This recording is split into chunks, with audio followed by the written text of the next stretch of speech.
On découvre avec vous, Angélique, ces images. Ce sont des objets exposés au musée du Quai Branly à Paris. Des statues de rois, certaines acquises ou pillées par la France à la fin du 19e siècle, durant la période coloniale. Les trésors d'Abomey. Le Bénin demande la restitution de ces œuvres d'art. La France refuse. Elles font partie, dit-elle, du mobilier de l'État français et elle s'inquiète aussi, la France, des conditions de sécurité et de conservation de ces œuvres si elles étaient transférées au Bénin. Une aile du musée d'Abomey a brûlé il y a une dizaine de jours. Sophie. Non, simplement, est-ce que vous pensez qu'aujourd'hui, il faudrait rendre ces œuvres parce que, en fait, il y aurait les moyens de les maintenir en état et d'en faire profiter les populations locales? Comment est-ce qu'on fait? Je ne sais pas s'il y a les moyens dans mon pays pour le faire. Il y a le musée Zissou qui est là, peut-être qu'ils sont habilités à récupérer ces œuvres d'art. Si on n'est pas prêt à les récupérer maintenant, on sera prêt dans quelques années à le faire. Ce qui nous appartient, qui appartient à la culture d'un pays, à la mémoire historique d'un pays, ne doit pas être ailleurs. C'est absolument insultant de dire que nous ne sommes pas en mesure, parce que une partie du musée a brûlé. Il y a des incendies partout. Il peut y avoir un incendie au Louvre. On ne jugerait pas la négligence du Louvre parce que ça a brûlé. Alors vous lancez un appel au président Macron pour qu'il interfère et qu'il demande à ce que... Moi, je dis que si on veut être une nation très grande, il faut reconnaître qu'on a fait des erreurs et réparer les erreurs. Ces objets sont partis sans qu'on ait le consentiment des Béninois. Parce qu'on a gagné une guerre, c'est parce qu'on est venu nous coloniser. On n'a pas envoyé d'invitation à personne pour venir nous coloniser. La colonisation, les Africains ne l'ont pas demandé, on n'a pas demandé l'esclavage non plus. À partir du moment où les gens, la colonisation, soit on dit aujourd'hui que la colonisation existe toujours et que les Africains sont toujours sous domination française ou autre, alors là, c'est un autre discours qu'on peut avoir. Mais si on est indépendant et qu'on a envie d'avoir ces œuvres qui sont pour nous émotionnellement remplies d'histoire, de notre lutte. Christophe. Angélique Kidjo, quand Emmanuel Macron dit pendant la campagne électorale pour la présidentielle que, à propos de l'Algérie, il dit que la colonisation était un crime contre l'humanité. Vous partagez cette opinion? Absolument. Ouais. Absolument, je la partage. Parce que tout ce qui s'est passé en Afrique ne se passe nulle part. Le continent africain est le continent encore d'aujourd'hui de tous les fantasmes et toutes les choses négatives que les gens ont envie de nous envoyer. Personne ne nous perçoit comme des êtres humains ayant droit au bonheur, ayant droit à une vie digne. On impose des choses sur les citoyens africains sans leur demander leur avis, bien sûr avec la complicité de nos dirigeants. Mais la question que moi je me pose après toutes ces années de voir tout ce qui se passe, quel est l'accord qu'il y a entre les pays et les pays africains et les pays qui nous ont colonisés pour que nos dirigeants soient dans l'incapacité de gérer leur pays, de construire des infrastructures, d'avoir une économie de marché qui permette aux jeunes de ne pas être dans les bateaux qui arrivent dans la Méditerranée, que les jeunes meurent. Comment est-ce qu'on crée de l'emploi? Comment est-ce qu'on investit dans nos pays? Pourquoi on n'arrive pas à le faire? Et cette question, la personne ne la pose jamais. Pourquoi est-ce que les pays francophones n'ont pas de monnaie? Moi, je ne sais pas les tenants et les aboutissants de ça. Je ne sais pas comment cette monnaie est arrivée. C'est de l'euro pur qu'on nous impose dans un pays pauvre. Moi, cette problématique de monnaie, je l'ai su. Je l'ai vécu directement. Mon père qui a travaillé pendant 45 ans à la Poste, il n'a jamais été hors la loi. Il a toujours fait les trucs réglo. Mon père, il est réglo. Ce qui doit être fait, doit être fait. Il a sa retraite. Il y a quelques années de ça, la France a décidé de dévaluer le CFA. Et qu'est-ce qu'il arrive? Sa pension de retraités qui n'était déjà pas énorme, a été divisé en deux. Il n'avait rien à dire pour se plaindre à personne, c'était comme ça. La France a décidé de dévaluer la monnaie et vous le bouffez comme ça. C'est-à-dire qu'il y a un sentiment d'injustice qu'on ressent beaucoup en Afrique. Et moi, ma peur, et je suis contre la violence, il n'y a aucune raison, il n'y a aucun argument pour moi ne peut justifier la violence et la haine, mais il est temps qu'il y ait un minimum de justice dans la façon de gérer les affaires. Angélique Kidjo, comment est-ce que vous qualifiez aujourd'hui la relation entre la France et le Bénin, entre la France et l'Afrique de l'Ouest? On est toujours dans une relation pas d'égalité. On ne parle pas d'égo à égo. Parce que, bon, mais si on parlait d'égo à égo, moi, j'aurais des comptes à demander sérieusement à tous les dirigeants des pays francophones de l'Afrique de l'Ouest. Parce qu'il n'y a rien qui est fait pour l'éducation, pour la route, pour la santé, pour les routes. Si c'est comme ça, on a un problème en Afrique et il faut que nous, les Africains, on gère. Ce n'est pas les autres qui géreront nos problèmes. Ça n'évolue pas? Moi, j'ai pas encore vu d'évolution au niveau des relations politiques. Mais à l'intérieur du pays, de tous ces pays, il y a une jeunesse qui qui avance, qui a envie de faire des choses. Et il faut qu'on laisse les jeunes revenir investir dans leur pays, que tout ne soit pas bloqué, parce que tout est fermé de partout. Il faut qu'on arrête de faire ça. Parce que si la France veut lutter contre l'immigration, c'est à aider les pays à créer de l'emploi chez eux. Si les gens ont des emplois chez eux, ils ne viendront pas en France, ils viendront en vacances dépenser des sous et repartiront. Angélique, un chiffre maintenant, 4,5 milliards. En 2100, 4,5 milliards d'Africains peupleront la planète contre 1,3 milliard aujourd'hui. Et puis ce pourcentage, 40%. En 2100, 40% de l'humanité sera africaine contre 17% aujourd'hui. Des études scientifiques parlent de bombe démographique au Sahel. Alors je voudrais qu'on écoute aussi ces mots du président Macron au G20 en juillet dernier à Hambourg. Le plan Marshall que vous voulez pour l'Afrique, c'est aussi un plan qui sera porté par les gouvernements africains et les organisations régionales. C'est par le biais d'une gouvernance plus rigoureuse, de la lutte contre la corruption, d'une lutte pour la bonne gouvernance, d'une transition démographique réussie. Quand des pays ont encore aujourd'hui 7 à 8 enfants par femme, vous pouvez décider d'y dépenser des milliards d'euros, vous ne stabiliserez rien. Alors ces mots ont beaucoup choqué, ils vous ont choqué ? Moi, quand je l'entends parler, j'entends un père qui est en train de faire la leçon de morale aux autres. C'est tout.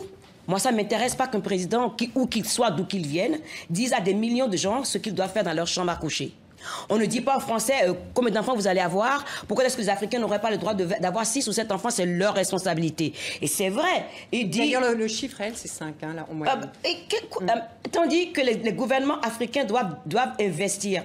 Et il parle de corruption, mais qui corrompt qui? Qui finance la corruption? Il faut être franc. La corruption existe ici, existe aux États-Unis, dans tous les pays européens, il y a la corruption. La corruption en Afrique nous empêche... La corruption est un vrai problème en Afrique. Hein. C'était d'ailleurs un des éléments du discours d'Obama quand il était à la... Mais je suis d'accord, je ne suis pas contre ça. Mais qui corrompt qui? Trouvons les acteurs de cette corruption qui maintiennent les hommes politiques au pouvoir, les dictateurs qui les maintiennent au pouvoir et qui les financent. Qui c'est qui les récupère quand ils sont plus en... Qui c'est qui les protège une fois qu'ils sont plus au pouvoir? Et puis ils peuvent partir avec autant d'argent qu'ils veulent. Mais attendez, c'est quoi cette hypocrisie-là? Angélique Kidjo, Emmanuel Macron, il parle d'un plan Marshall. L'Afrique, elle a besoin de quoi? De réparation à cause de l'esclavage, de la colonisation? Est-ce qu'elle a besoin d'aide au développement, ou est-ce qu'elle a besoin d'investissement? C'est 3 choses très différentes. L'aide au développement, on a vu comment ça s'est passé. L'aide au développement n'a rien changé. Parce que, moi je dis toujours, quand on va aider quelqu'un, si on ne respecte pas la personne qu'on va aider, l'aide n'est pas efficace.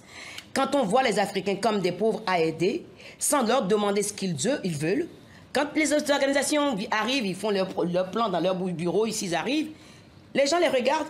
Quand on est pauvre, qu'est-ce qui vous reste? Le respect de vous-même et votre dignité.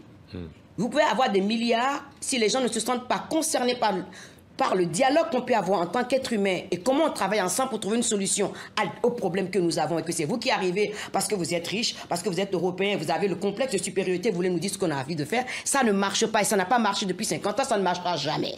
Point. Ça, c'est une chose. Investir. Moi, d'abord, il faut déjà parler des dettes des pays africains. D'où viennent ces dettes-là? Et quand on commence à parler de dette, on se rend compte que la corruption est liée à la dette. Donc, si on veut que les pays africains se développent, il faut qu'on change complètement notre relation avec les dirigeants. Ne plus les corrompre pour les maintenir en place, que ce soit les gouvernements occidentaux ou ce soit les grands groupes qui ne veulent pas payer d'impôts, parce que les plus grandes compagnies françaises ou autres, ils sont en Afrique, la plupart d'entre eux ne payent pas des impôts. S'il n'y a pas de revenus dans un pays, on ne peut pas investir dans l'éducation, on ne peut pas investir dans la santé. C'est-à-dire qu'il faut repenser complètement la dynamique entre les pays riches et les pays africains et poser les choses très clairement en disant tel gouvernement fait ça, on ne fait pas ça. Si j'ai l'impression d'entendre toujours cette rhétorique. Les gens sont corrompus en Afrique, mais ils sont corrompus pourquoi? Mais qui corrompt? Sophie, je voudrais revenir un petit peu sur le fond des propos d'Emmanuel Macron, parce que vous avez vraiment commenté quand même la forme. Vous-même, vous êtes partisane d'une meilleure éducation des filles, etc. Est-ce que vous n'admettez pas qu'un meilleur contrôle des naissances pourrait tout de même aider les gens à pouvoir se nourrir mieux? Et quand on observe aussi que, par exemple, c'est le Niger ou le Mali qui ont effectivement, là, du coup, 6 ou 7 enfants par femme, et qui sont en fait les pays les plus pauvres de la zone, est-ce que là, il n'y a pas une corrélation? Alors, le Niger a de l'uranium. Pourquoi est-ce que cet uranium ne sert pas à développer le pays? Si le gouvernement du Niger n'est pas en cheville avec les pays qui ont besoin de l'uranium pour pas que les retombées servent au pays. On en est toujours là. Il faut avoir les moyens de ce qu'on dit. C'est pas, si vous allez dire à une femme ou à un homme de ne pas avoir 6 ou 7 enfants, il vous dira c'est pas votre problème. Mais quand il faut que les gens sentent d'eux-mêmes que ce n'est plus viable. Parce que s'il y a de l'argent qu'on investit dans un pays et que ça crée de l'emploi et qu'on a envie que sa vie soit meilleure, on se rend compte systématiquement qu'avoir 6 ou 7 enfants, ce n'est pas la solution pour avoir une vie décente. Ça, c'est une partie du problème. Il faut déjà que les pays qui ont des ressources, ces ressources-là puissent servir au pays. Et comment est-ce qu'on en arrive à ça? Aucun économiste m'a répondu à ma question. Comment est-ce qu'un continent qui est le plus riche sur cette planète est le plus de pauvres? Parce que si l'économiste commence à me répondre à ça, on déconstruit tout et on revient toujours au pays à qui ça profite. Le conflit en République démocratique du Congo, les femmes qui sont violées, ce n'est plus le coltan, c'est le cobalt dont on a besoin pour les batteries, pour tout. Et pourquoi est-ce que ça ne finit pas ce conflit? Parce que si le conflit finit, tout d'un coup, le prix du cobalt va augmenter. Et qui c'est qui va en profiter? Ce n'est pas les Africains, c'est toujours les Occidentaux qui en profitent. Donc, quelque part, il y a quelque chose qui ne fonctionne pas. Et tant que les pays riches ne prendront pas leurs responsabilités, ça ne marchera jamais. On peut mettre les présidents à la Cour pénale internationale de justice, ça ne marchera jamais parce que ceux qui sont les acolytes de ces dirigeants qui font ce qu'ils font, sont ici en Europe, ils doivent se retrouver sur les mêmes bancs que les autres. Donc, Angélique, on entend, vous êtes une femme de conviction. Alors, vous avez aussi des valeurs qui sont très importantes pour vous. C'est la liberté, c'est la démocratie. Alors, ces derniers jours, il y a une actualité sur le continent africain qui questionne. Oui, alors le Togo, par exemple, deux journées de manifestations monstres, une opposition qui demande en fait qu'on revienne à la Constitution de 92 où il y avait une limitation des mandats. Vous êtes pour cette limitation des mandats? Absolument. Voilà.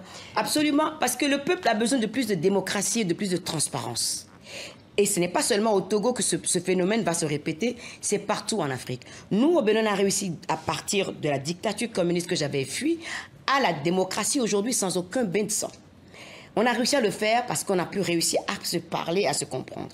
Et au jour d'aujourd'hui, dans la Constitution du Bénin, il y a des termes, combien de temps on reste au pouvoir, et après on parle, combien de mandats, c'est 2 mandats au maximum. Donc, il est temps que les chefs d'État qui restent ad vitam aeternam au pouvoir se rendent compte que les populations changent. Parce que s'ils ne partent pas d'eux-mêmes, les populations les forceront à changer. Et ce qui me désole dedans, ça va se passer dans des bains de sang. Et moi, je déteste les vies qui se perdent inutilement, alors qu'il suffit tout simplement d'un bon sens pour dire « je suis resté suffisamment au pouvoir et je vais partir ». Et la question que moi je me pose, c'est pourquoi ces dirigeants veulent rester au pouvoir? Pourquoi? Quel est quels sont les besoins, de quoi ils ont besoin pour rester au pouvoir? C'est parce qu'ils font beaucoup d'argent, pas la corruption. Alors, voilà. Angélique Kidjo, au Togo justement, qui est voisin du Bénin, est-ce que Faure Gnassingbé doit partir? C'est pas moi de le dire, c'est les Togolais qui doivent décider. Moi, je ne connais pas la politique au Togo. Je ne suis pas dans ce pays-là. Je ne connais pas les réalités de ce pays-là. Je ne peux même pas dire ce qu'il faut pour le Bénin parce que je n'y vis plus. Mais c'est les populations qui doivent demander. C'est les populations qui le demandent aujourd'hui. Donc, quand on est dirigeant d'un pays, il faut répondre au peuple. Et si le peuple décide qu'on n'a plus envie de vous voir là, vous n'êtes plus là. Ça doit se passer dans la rue? Où est-ce que vous voulez qu'ils partent? Ils vont aller parler au président, ça ne va rien changer. Si les gens ne sont pas dans la rue à dire on veut une démocratie beaucoup plus claire, personne ne les écoute. Est-ce que, Angélique Kidjo, vous avez l'impression que se mettent en place des sortes de dynasties en ce moment en Afrique? Il n'y a pas qu'en Afrique, dans le monde arabe aussi, mais vous avez au Gabon père-fils, au Togo père et fils, et je n'ai pas forcément tout le monde tous les pays en tête. Donc est-ce que vous avez l'impression que la démocratie en fait est dévoyée pour devenir une sorte de monarchie républicaine, quoi? Oui, mais ces monarchies dont vous parlez, qui c'est qui les a mis au pouvoir au départ? Comment est-ce que le père Bongo est arrivé au pouvoir? Par la France. Voilà, donc c'est tout. Vous avez répondu à la question que vous m'avez posée.